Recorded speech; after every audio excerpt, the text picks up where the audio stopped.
তো অনেক সময় আমাদের লোকেরা যখন এই তারের আশপাশের গাছপালা কাটার জন্য আপনাদের বাড়ির আশপাশে যে আমাদের বিদ্যুতের লাইনগুলো আছে ওইখানে যায়, অনেকে অনেক অনেক রকমের বাধা দেয় যে আমার এটা আম গাছ, এই আম গাছটা কাটা যাবে না, গাছে আম আছে।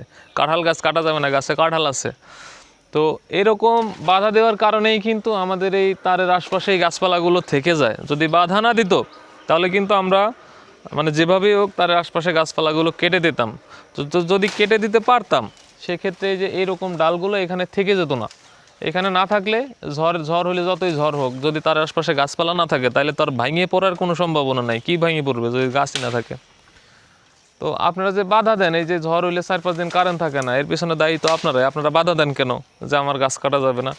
যদি বাধা না দিতেন তাহলে কিন্তু এরকম ডাল ভেঙে তার উপর পড়তে পারতো না। তো আপনাদের কাছে রিকোয়েস্ট একটাই যে আপনারা বিদ্যুৎ চান ঠিক আছে, কিন্তু আপনাদের বাড়ির আশপাশে বিদ্যুতের লাইনের গাছপালা কাটতে গেলে আপনারা বাধা দেন কেন? আপনার কি এমন হয় যে যেটা আমাদের দরকার না সেটা আমরা কাটি? সেটা তো কাটি না।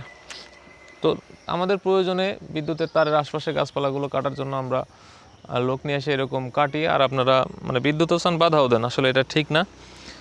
তো সবাই ভালো থাকবেন, সুস্থ থাকবেন। আসসালামু আলাইকুম।